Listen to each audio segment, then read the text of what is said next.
Que tener, yo diría que primero al menos una aproximación a algunos elementos básicos del sistema político estadounidense, que como se sabe de su fundación ha estado asentado en los tres pilares que están relacionados con la idea clásica del capitalismo: el poder ejecutivo, el poder legislativo, entendido por las dos cámaras, la Cámara de Representantes y el Senado en el caso estadounidense, y el poder judicial. La Corte Suprema, que fue creada, es el único estamento de carácter judicial estadounidense que aparece ya desde el ángulo de la Constitución, es el de mayor jerarquía. Y por supuesto tiene funciones que una enorme significación porque es la mayor alcance para todas las decisiones desde el punto de vista que están vinculados a los temas de la jurisprudencia. Esta es una corte que empezó a funcionar desde 1790, ha tenido oscilaciones en el tiempo porque la Constitución, es decir, la Constitución no designó el número de miembros que tendría la Corte Suprema. En estos momentos, como se sabe, tiene 9, pero no fue así siempre en el tiempo. Comenzó con 6 y de manera muy rápida en 1807 fue elevado a 7 miembros, luego en 1837 pasó a 9, así estuvo hasta 1863 que se ascendió a 10 y desde 1869 tiene el formato de los 9 jueces. Yo diríamos que ambas instituciones, pero fundamentalmente la Corte Suprema, ha tenido una tendencia marcada al conservadurismo, lo cual se ha acentuado en la etapa actual.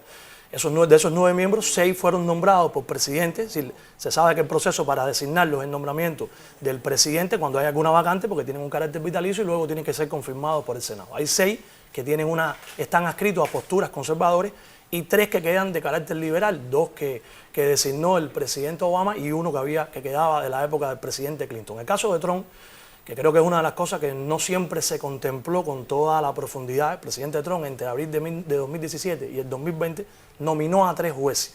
Y además hizo también un impulso muy importante en el resto de las estructuras, de los circuitos, de los distritos, de todo lo que tiene que ver con el sistema jurídico estadounidense, lo cual ya tiene un reflejo en decisiones como la que tú comentabas. Porque es evidente que ha habido un retroceso, una marcada idea hacia esa posición del conservadurismo, donde estas figuras que tienen un peso enorme, porque muy pocas personas tienen en sus manos la posibilidad de establecer legislaciones, y este es un ejemplo. Se le dio vuelta atrás a una legislación centenaria del estado de Nueva York que establecía regulaciones para portar armas cuando se estaba en espacios públicos,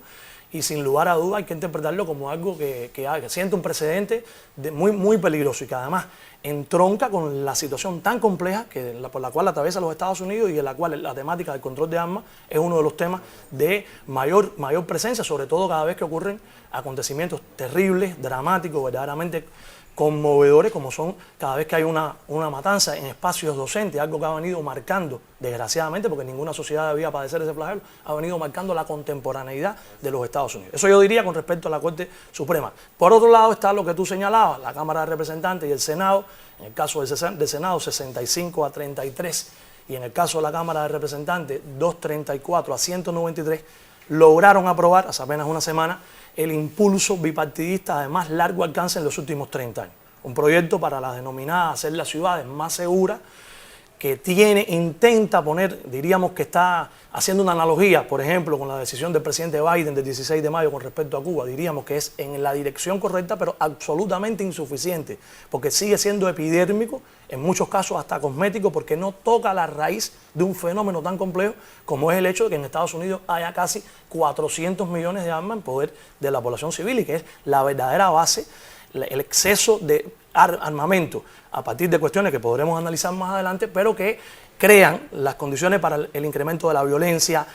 en una sociedad como esa marcadamente por el egoísmo, por haber perdido la capacidad de diálogo, y tiene también implicaciones en los ámbitos educativos, culturales, ideológicos, en los paradigmas, incluso en el desarrollo de las nuevas generaciones. Entonces lograron aprobar el impulso bipartidista de más largo alcance. Podremos analizarlo, yo diría que está en un sendero, porque cualquier empeño que pueda desalizarse en ese sentido es positivo, pero es todavía muy insuficiente. Y sobre todo por la coyuntura, fue apenas un mes después de los 2 más recientes escándalos, el de Búfalo en el supermercado y en la escuela primaria en Uvalde, Texas, que conmocionaron a la opinión pública internacional. Y es verdaderamente un caos, Diana, porque cuando uno piensa en un país como los Estados Unidos, con los aportes incluso que ha hecho desde el punto de vista internacional, estoy hablando ahora de Estados Unidos en su tradición de pensamiento, cultural, en la ciencia, con tantas instituciones científicas, académicas, religiosas, que el hecho de la violencia se ha centrado hasta los tuétanos, que es en mi opinión el mal fundamental, y uno piensa, uno dice, por ejemplo, en el ámbito médico, en el ámbito educativo, cuando hay un problema, usted no lo puede resolver un problema de envergadura con un analgésico, con un relajante muscular.